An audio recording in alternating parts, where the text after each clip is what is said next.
In this video, I'll run through all the things you need to know if you're interested in hiring one of these little environmentally friendly cars in Flom. We hired these cars on each of our 2 visits to Flom and we completely recommend it. On both occasions we took the option to visit the Stegastein View Point, and in this video I'll tell you all you need to know if you're thinking about doing the same. The eMobility Flam Cars garage is located quite close to the ship and it's only a 10-minute walk from the cruise terminal. The electric cars are automatic and you can fit 2 people in each one. Before you're given your car at the garage, you'll need to show your driving licence.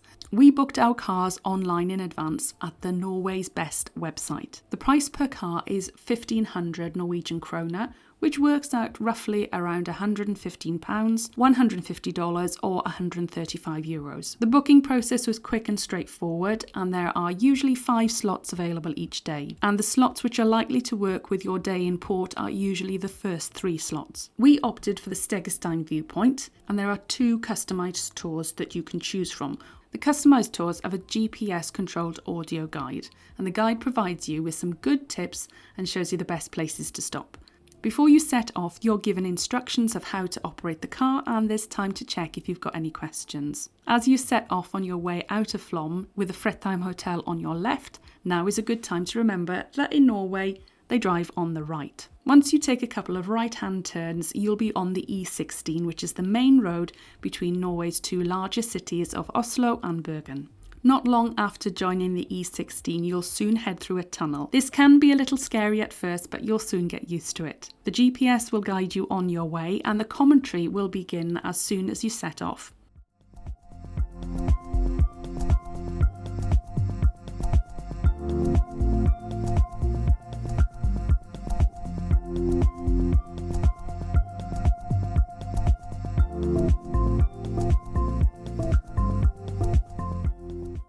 The turn for Unstad is the one turn you really need to watch out for. It's important that you turn left here because heading straight on a couple more kilometres will mean you'll enter the Ladal tunnel, and at a whopping 24.5 kilometres long, it's the longest road tunnel in the world. But we don't have enough battery for that, so we'll head up to Stegerstein instead.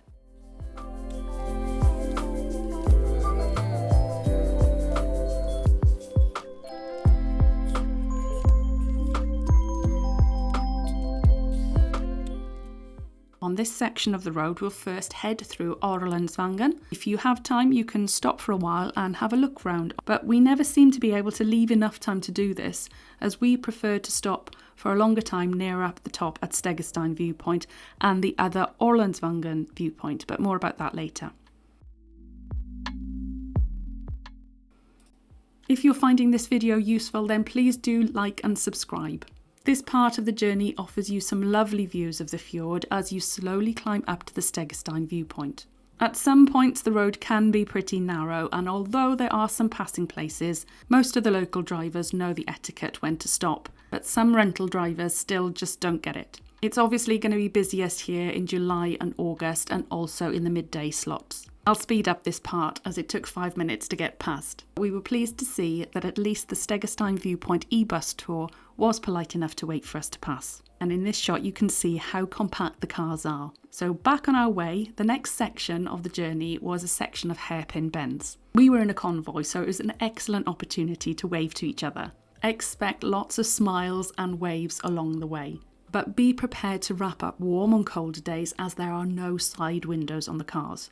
This part of the road is one of the national scenic routes in Norway. Since we were here 4 years ago, we've noticed that there have been widening and improvements to the road.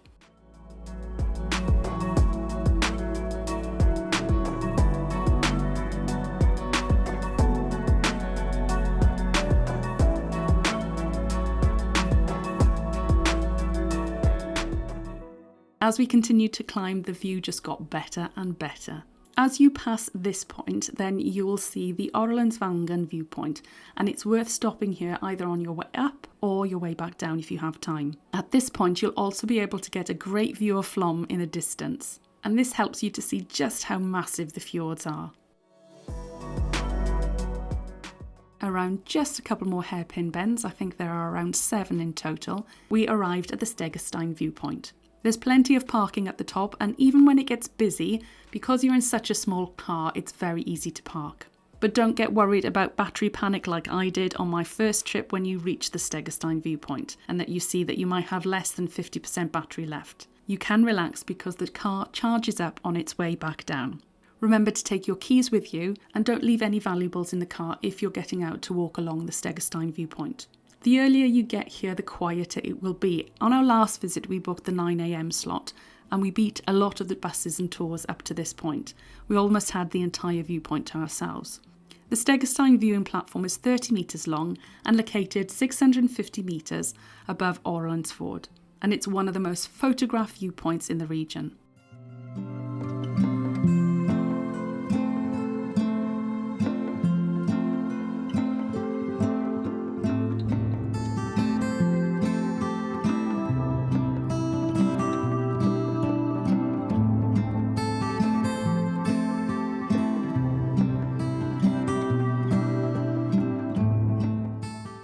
This is a great option if you find that all the Flom railway tickets are gone, plus it's a little off the beaten track, so you'll find it's a much more peaceful and relaxing shore excursion. My overall view is that, okay, it is a pricey excursion for 2 hours, but I think the price is fair, and for such a fun and unique experience, it's worth every penny. We've done this same excursion twice now, so you can see how much we enjoy it. If you're wondering what else to do on a port day in Flom, then watch this video next.